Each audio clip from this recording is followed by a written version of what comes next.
जीवन में सफलताएं क्यों नहीं मिलती है, जीवन में हमें आशीषें क्यों नहीं मिलती है। बहुत बार हम इन बातों के विषय में चिंतित होते हैं और हम बहुत सारे भाई बहनों से इस बारे में चर्चा करते रहते हैं कि परमेश्वर उसे तो बहुत आशीष देता है, मुझे नहीं देता है, उसके घर में बरकत आती है, मेरे घर में नहीं आती है। लेकिन उसके लिए परमेश्वर का वचन क्या कहता है, इस बात को जानने की हमें आवश्यकता है। देखिए, मत्ती की किताब उसका 6 अध्याय और 33वें वचन में इस प्रकार से लिखा है कि पहले तू परमेश्वर के धर्म और राज्य की खोज कर, तो ये सारी वस्तुएं भी तुम्हें मिल जाएंगी। हाँ, जो हमें चाहिए इस संसार में रहते हुए, जो आपको एक अच्छा घर चाहिए, अच्छा गाड़ी चाहिए, अच्छा मकान चाहिए, लेकिन आप उसके लिए क्या कर रहे हैं? आप इस संसार में भाग रहे हैं, आप अपनी नौकरी में भाग रहे हैं, अपने बिजनेस को समय दे रहे हैं। परमेश्वर के पास आपके पास समय नहीं है। लेकिन वचन में लिखा है स्वर्ग और पृथ्वी का सारा अधिकार यीशु मसीह के हाथों में है।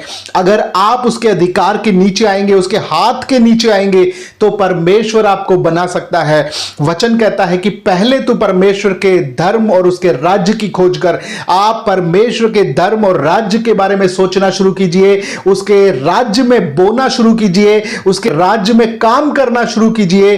देखिए, जिन बातों की आप चिंता कर रहे हैं, चर्चा कर रहे हैं, वो अपने आप आपके पीछे आना शुरू हो जाएंगी। आशीषें, बरकतें परमेश्वर आपके लिए यूं ही देने वाला है। लेकिन परमेश्वर की खोज करें, धन की खोज ना करें, चीजों की खोज ना करें, अपने परमेश्वर की इच्छा की खोज करें, परमेश्वर की मर्जी की खोज करें। और सबसे बड़ी बात है, परमेश्वर के राज्य की खोज हम कहां करें? किस जगह पे जाके परमेश्वर के राज्य को ढूंढे? परमेश्वर का राज्य आपके अंदर है।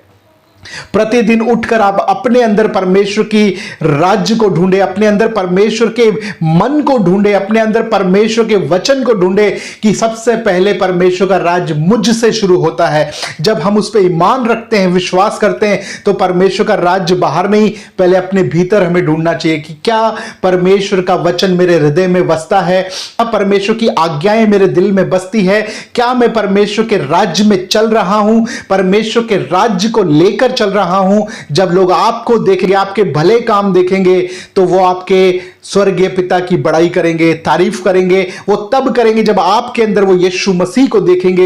यीशु मसीह उनको कहीं दिखाई नहीं पड़ेगा, लेकिन आपके अंदर उन्हें यीशु मसीह दिखाई देना पड़ता है। यह पौलुस ने कहा है कि हम मसीह की पत्रियां हैं। जब हम बाइबल पढ़ते हैं तो लोग आपको पढ़ते हैं, लोग आपके जीवन को पढ़ते हैं, लोग आपकी बरकत को देखना चाहते हैं। जब आप प्रचार करते हैं कि यीशु मसीह आपको आशीष देगा, चंगाई देगा, क्या आपके पास आशीष है? क्या आपके पास चंगाई है? पहले हमारे पास होना चाहिए, फिर आप जाकर इस बारे में बताओगे तो लोग आपकी सुनेंगे। क्योंकि सबसे पहली बात है कि जब हम परमेश्वर के वचन पर विश्वास करेंगे, प्रभु के वचन पे अड़िग रहेंगे, तो आप देखिए असंभव भी संभव होता हुआ दिखेगा। आपकी सेवकाई में हो सकता है, आपके बिजनेस में हो सकता है, आपकी नौकरी में हो सकता है, आपके परिवार में हो सकता है। प्रभु के वचन को लेकर चलें, परमेश्वर आपको शिरोमणि बना देगा। डरिए मत, घबराइए मत, परमेश्वर के वचन पे भरोसा रखिए। क्योंकि आसमान और जमीन टल सकते हैं, परंतु उसका वचन कभी नहीं टलेगा। उसका वचन सच्चा है, वो वचन आपको उठा के खड़ा कर देगा। Praise the Lord.